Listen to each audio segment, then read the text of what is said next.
Welcome to Design Domination, where you'll learn to become a better, more business-savvy designer so you can dominate your competition. Hi, everyone. Thanks for tuning in. I'm Colleen Grotzer, and in this episode of Design Domination, I've got a special guest, Cameron S. Foote. Cameron Foote is founder and editor of the Creative Business Newsletter, the only publication devoted exclusively to the business side of providing creative services. His experience includes over 40 years in the industry, including stints at small and large agencies as creative director for a Fortune 500 company and running his own firm whose clients included such national brands as Merrill Lynch, Harvard Business School, and AT&T. He is the author of the all-time best-selling book on running a creative services business, The Business Side of Creativity, is author of the industry standard management text, The Creative Business Guide to Running a Graphic Design Firm, and is author of the marketing manual, The Creative Business Guide to Marketing, Selling and Branding Design, Advertising, Interactive, and Editorial Services. Welcome to the podcast, Cam. I'm delighted to have you here. I've been a huge fan of your books and newsletters, and they've helped me over 20 some years now, from when I was freelancing and working full time, and even now having a business with a small team. Well, good. Well, thank you very much for the compliment, and it's great to be there. Great. With you. Great, thanks. So what are some of the biggest mistakes that you've seen over the years that freelance or self-employed designers make? I think the major one is not being prepared for business, and there are several levels that takes. But first of all, it's just going into business because, you know, you have a certain passion for design or something like that, and you just basically want to do your own thing. And sometimes that's accompanied by a layoff, or don't like your boss or wherever you're working, or that sort of thing. So people tend to go into business without really giving it a lot of thought. And giving it a lot of thought means that you sit down and see whether you, first of all, are, whether your kind of talents are appropriate to what you want to do. And secondly, whether you have the resources to pull it off. And resources to pull it off means more than just your talent and a computer. It also means you have enough capital to get you through until, business picks up, that you have the right kind of skills for the area that you work in, and that you have a certain feeling for what the clients that you will be addressing will want to hear. So all of that, I find, usually is not thoroughly thought through. And what about self-discipline? How does that play a factor? I think it's a very large factor. Some people are very good at it, and some people aren't. And I've thought over the years that there might be some correlation between whether someone is, sort of dedicated and whether that affects their creativity. In other words, would they be a little bit not as innovative or something? But over a period of time, I've discovered that that's really not the case. There are people who are very good at it, and there are people not very good at it. And it's very hard to predict in advance whether someone will take to it or not. I think that's really a sort of a self-analysis thing. You have to sit down and see, well, is this something I really want to do? And if I really want to do it, you can probably make it work. If it's something that you're a little bit lackadaisical about, I would advise you to think twice, or, give it some more thought, or work it through, or whatever, before you make the big step. Because, quite frankly, it is a big step. And even though in today's market there are supposedly, I hear, plenty of jobs available, still to leave one method of one lifestyle and then to go into something new takes a lot of sort of mental horsepower, and also, as I mentioned before, you have to have a certain amount of resources dedicated to it too. So it's nothing that I think you should do, sort of on the spur of the moment. It takes a certain amount of thought. And, you mentioned the word lackadaisical, and, that kind of, reminds me of the word freelancer. Some people have this idea that freelancer and lackadaisical will kind of go hand in hand. And I know you share my dislike of the word freelancer. And so it's like a dirty word because, it has this connotation that you work whenever, or you aren't disciplined in keeping regular hours. You might be fly by night, So do you think that's changed over the years? Oh, I think it's gotten worse. The reason that I say that is sort of what I guess I could call the romanticizing of the gig economy, that, being able to sort of go through life doing your own thing, picking up jobs here or there, sort of like you are like a musician looking for the latest gig. I think that's all very romantic, and I think some younger people get carried away with that. My experience is it does not work like that. I mean, it's nice if you never have any responsibilities in life. That is, you're your own person, and you can take what life throws at you without affecting anyone else. But as most of us, that's not the way it works. As we mature, maybe we pick up a partner. We have responsibilities for houses, maybe children or whatever, and trying to exist with those realities in a gig economy, I think it just does not work. So again, I think that thinking or labeling yourself as a freelance and picking up jobs here and there, it just does not work. So I think you should sort of avoid the word freelancing if you can. Set up a business, a single-person business, and it doesn't have to be bigger than that, by the way. I think that's one of the wonderful things about the design or creative business generally is you don't have to have a big company. In fact, it's one of the few businesses where you can grow or not grow as you want to, depending on your own personal preference.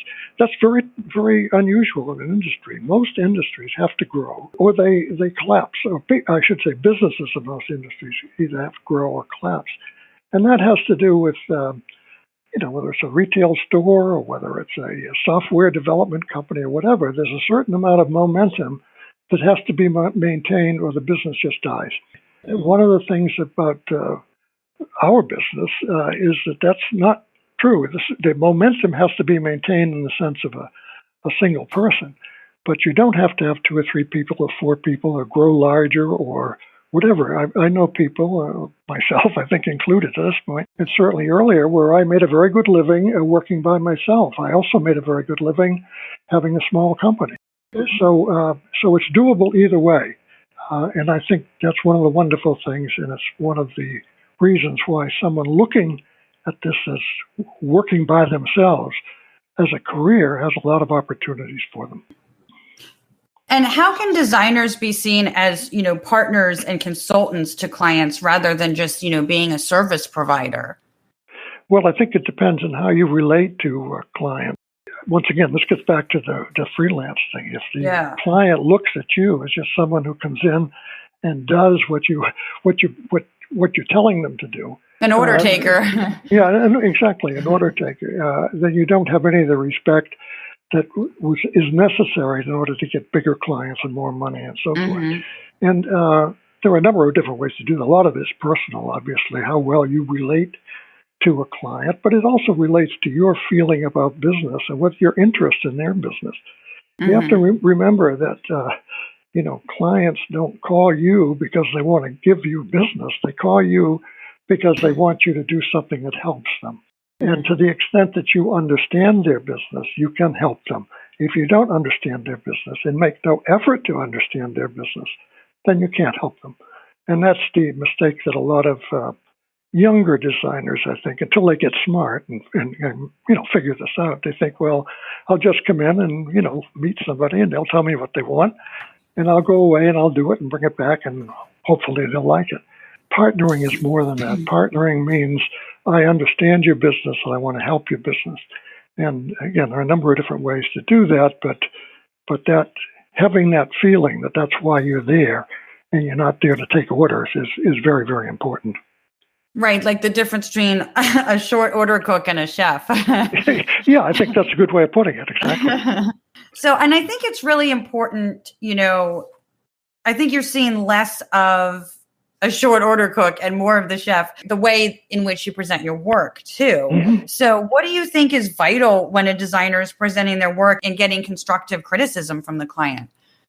Well, I think, first of all, there should be a certain procedure for you. It should not be willy-nilly. Right. And there are basically, I like to think, normally 2 kinds of clients, if you will, types of work.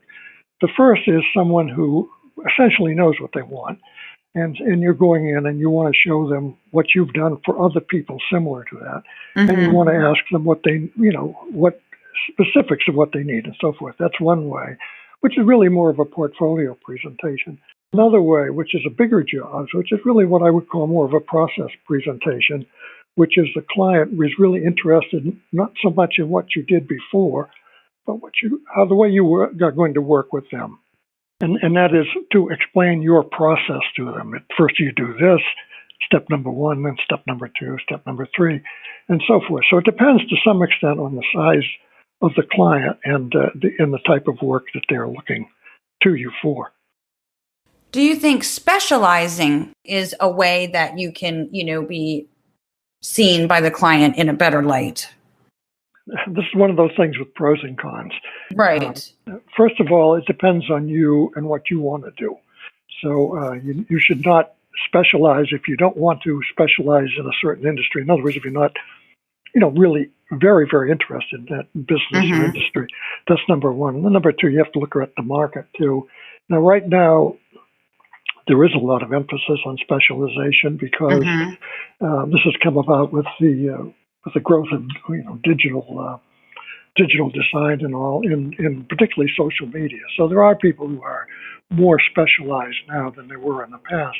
But again, given the fact of what you want to do, I think you ought to sit back and take a look at the pros and cons. And there are a number of them. And I don't want to go into necessarily all of them, but I can talk to you about a few of them. First of all, the arguments for, and people often tell you that if you're specialized, you can increase your income, and that's true. Someone who's a specialist can make for a given project or whatever more money, because why wouldn't you want to hire, if you've got a particular need, very specific need, why wouldn't you want to hire a specialist? And again, if the person is a specialist, if that were me, for example, I'd be willing to pay more for someone who's a specialist than someone who isn't. Just as an aside, I have a person who comes by and mows the grass. Okay, that person could be called a landscaper, or he could be called a grass cutter. Now, I pay a lot more for a landscaper than I would for a grass cutter, and that's exactly what you find in nearly all businesses, that when you have a specialization, you can charge more money. Now, so that's one advantage. Another advantage is it limits your competition. There are fewer specialists than there are generalists. So therefore you have fewer people to compete with, if you will. It also reduces your expenses. It depends on here and what the specialty is, but certain specialties take a certain amount of equipment and specialization and stuff that you don't need if you didn't do that. And it broadens your market area in the sense that if you're a specialist, and once again, I have a number of friends and colleagues that work, that have an office in one geographic location and work in another. And you can do that as a specialist much easier than you can if you're a generalist. If, for example, you have a run-of-the-mill design, you want to deal as a client, you want to deal with someone who's next door, or a phone call, easy phone call, or whatever away.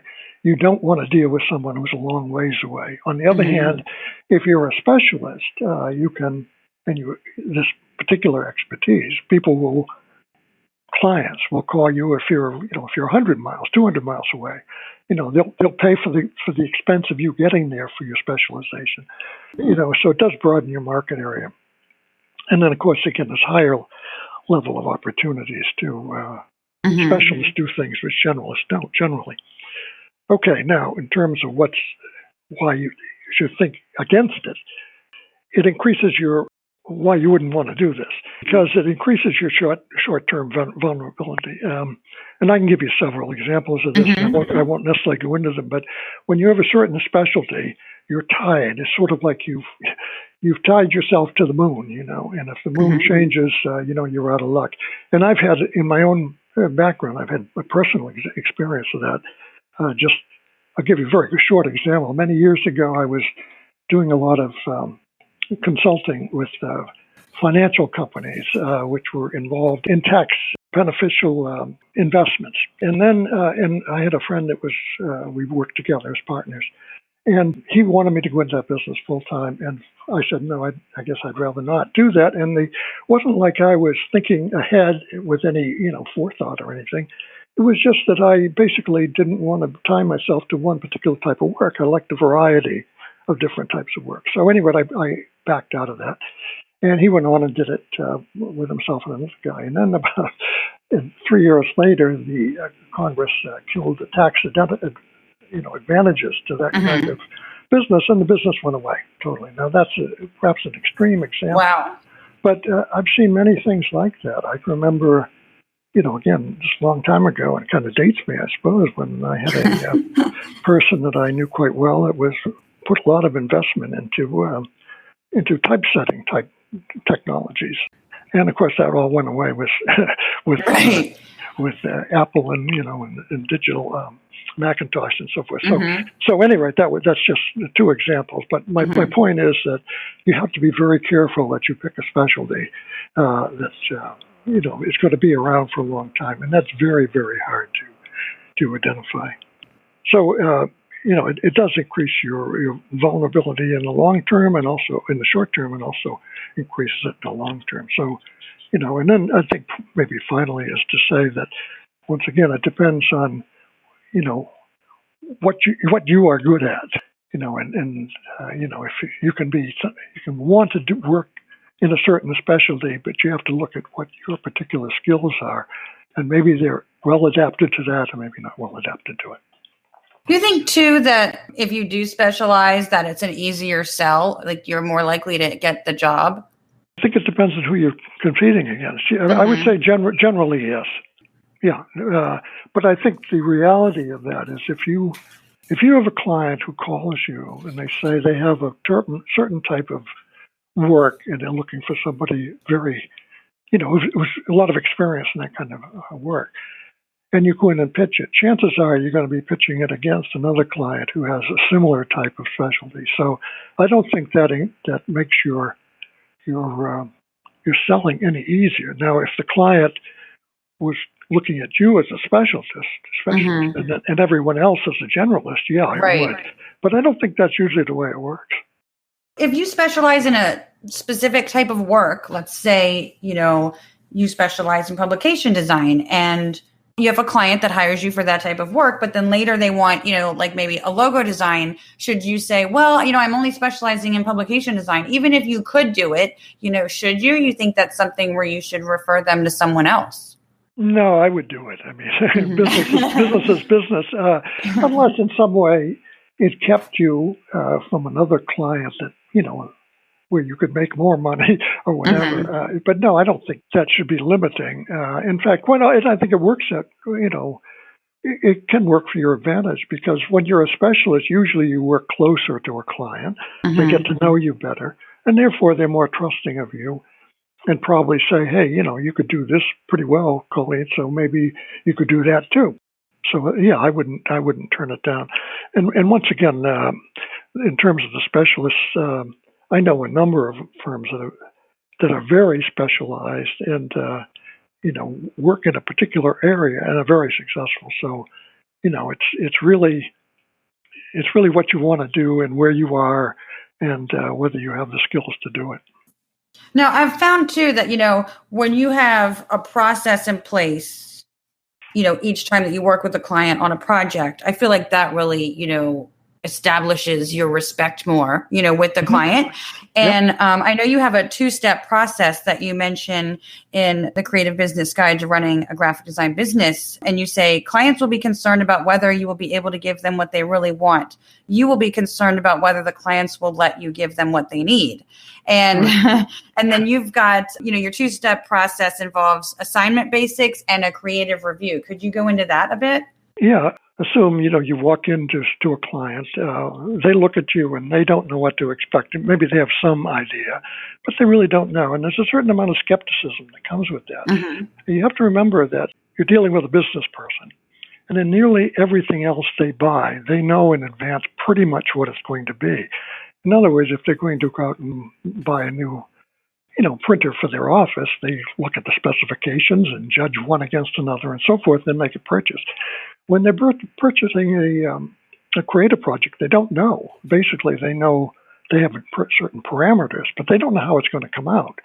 So they look at you and they want to say, well, is this person going to do what I want and not what I want? And then in addition to that, you're probably going to want a down payment or something. So they've invested a certain amount of money, and yet they still don't know whether they're going to like what they're going to get. So there is that skepticism on their part. And then from your perspective, I mean, you're looking at the client and you're saying, well, how easily can I get along with this person? Can I give them what they want? And do they want this or do they want that, and so forth? So there are two sort of, I don't want to say conflicting, but there are two things which kind of enter into the process here that you have to be aware of. Now, I think there is an easy way, there is a way around it, not so easy. But first of all, try to find out what it is that they want. And in the process of doing that, I think you can reassure them that you're going to give them what they need. And that's sort of, I guess, covering the sort of assignment basics. But it depending on the level of work, it involves several interviews and so forth, but probably should also involve a creative brief, which is essentially sitting down with them and asking precisely what they want, and not to talk about it in terms of, design terms or artistic terms or whatever, but talk of it mostly in terms of objectives. What is their objective? And to the extent that they can quantify it even, the better. Because what you want to do is to say, look, I'm really interested in your business objective here. I'm not interested necessarily in art. I hope art will enhance the business objective. But the real thing we're getting at here is to meet the objective. So you first of all want to define the objectives, I should say, and that normally takes a creative brief. So that's, sort of the number one, and it answers both sides of this. You get what you think you need, they get the reassurance that you're going to do it for them. So that's the first thing. And then the second thing is to actually give them the work, and in the way you do that, your presentation of concept or idea is to provide something which shows that you met all of those objectives. Now, that is part of the presentation, your personal presentation. But I think in many cases should also be something which is written out, for something of a checklist. Normally what I would say, and this, by the way, comes from agency experience, which always happens, at least in my experience in large agencies, is before you go and present anything to the client, you go through all of the notes on that you got from meetings with the client, and you check things off and essentially say, okay, I did this, I did that, and so forth and so on, and it meets all of those objectives. Then when you go in and talk to the client, show them the concept, or show them the idea, you go through this. And as part of your presentation, when you say something like, in that last conversation, you told me that you wanted this. Well, this particular feature of what I'm going to give you meets that objective. And so you go through the presentation in that way. And once again, if you have something that shows that you did it back at the office, like a checklist, I think that's helpful too. And by the way, on that makes criticism from the client very difficult. And I've been in this condition too. Let's say you're a client and you look at this and you say, I really don't like that, but I can't really articulate why I don't like it. And when you say that to the creative person, you say, well, I don't like this. And then the creative person says, well, can you tell me what objective doesn't it reach? And then the client is sort of like stonewall. Well, I don't know. I don't know. I just don't like it. Then that gives you a very, I think, reasonable response to say, well, there are a lot of different tastes involved, but in anything. But, the objective here was to meet your objectives. And I'm not doing this for you. I'm doing this for your customers. And if it meets what they need, your personal, like or dislike really is immaterial. So right. I mean, it gives you a response as well. But in many cases, you won't get to that point. But if it does, at least you have a reasonable response. Right. And an objective one. So it's not like it's about your personal preferences That's or right. theirs. And I've had clients that they'll say like, oh, well, I just don't like that. I'm like, what did you like about it? Well, I prefer the color blue. It's like, well, yeah, all right. Exactly. That's not going to work for your audience. So too bad. Yeah. No. And again, you can't win all of those. And sometimes the client says, look, I don't care about whatever, I like blue. And my experience is, blue works best, so do blue. So you do that. But at least you've said to the client, I'm not just someone that does something arbitrarily. I do something for a purpose and with a reason. And this was my reason. You may or may not accept it, but this is why. Right. And I think that also kind of goes back to, well, it kind of ties in a little bit with client expectations too, with the work.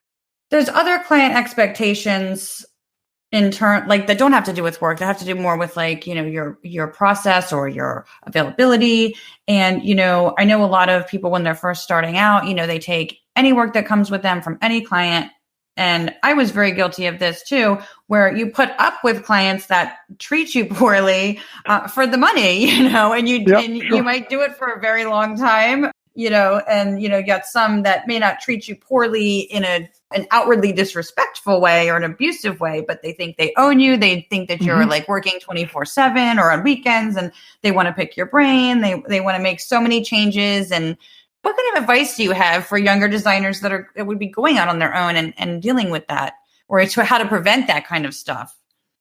I'm not really sure of that because there's so much of a personal aspect that I guess what I would say is, as I think you've articulated, that you have to put up with what you have to put up with until you don't have to anymore, and then you go on to something else.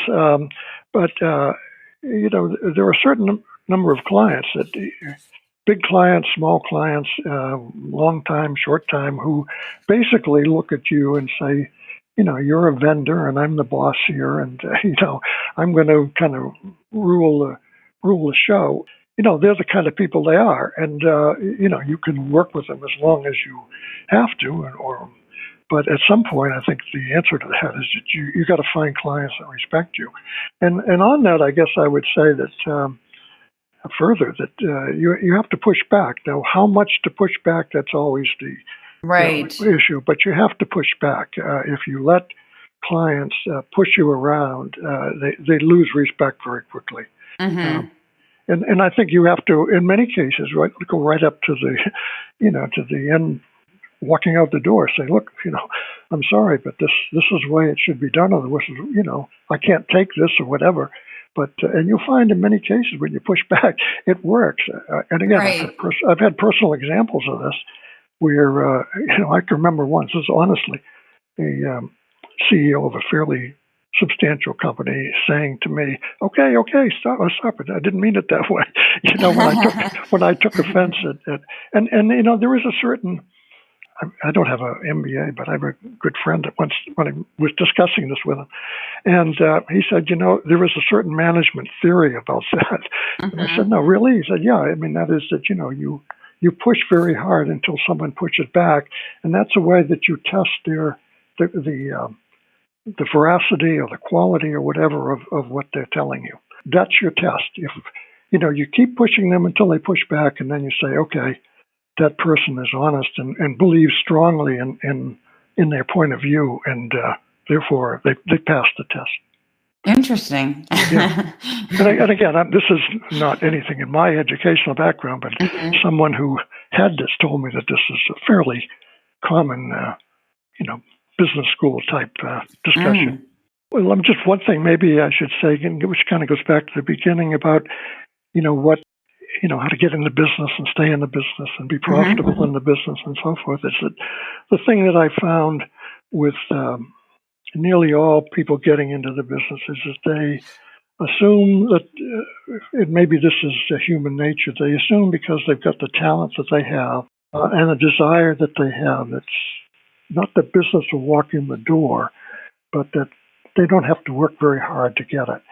And what I would suggest to anyone getting into business is hit the deck running and run very hard. And if you turn out that you have more business than you can possibly work on, hire somebody to work with you, or raise your prices until the lower part of the barrel goes away, or something like that. Right. But at least assume from the very beginning that you're going to have to work very hard to get clients, and that you have to have some kind of procedure for doing that. And the procedure is consistent marketing of your services. there is a sort of a pipeline theory, if you will, which is it takes a long time for business to come to the end of the pipeline. So you have to start early in order to get something later on. And so I think it's very, very important that people going into the business market themselves all the time, and not just when they think, business is slowing down, therefore I got to go out and try to drum up some more business. That's not the way it works. And then finally to that point is don't rely upon referrals. Referrals are great. They're a great way to get business. It doesn't cost you anything, and it's easier to work with someone who refers you from someone else, or is referred from someone else. But it's an undependable business, and an undependable way to be in business. And every business, and once again, I want to emphasize that design is a business. Every business has to have some way to ensure that there's a steady amount of work, and you don't get that from referrals. Referrals are happenstance. They come and they go, they're wonderful, but you can't depend on them.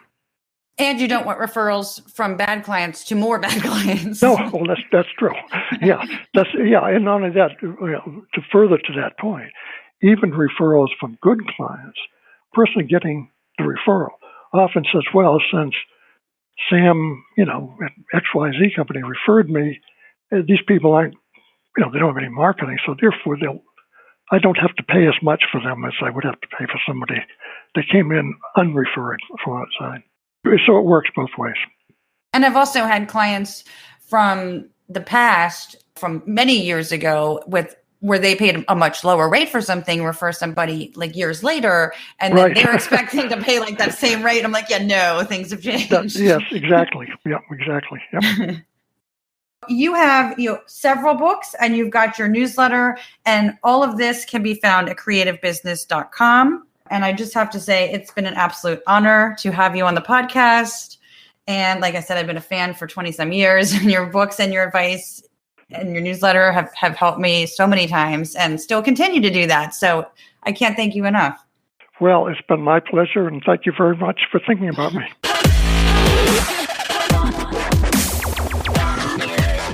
If you found this episode helpful, please subscribe and leave a review. Go to creative-boost.com where you can sign up to get notified of new episodes and posts, share on social media, or leave a comment. Thanks so much for listening.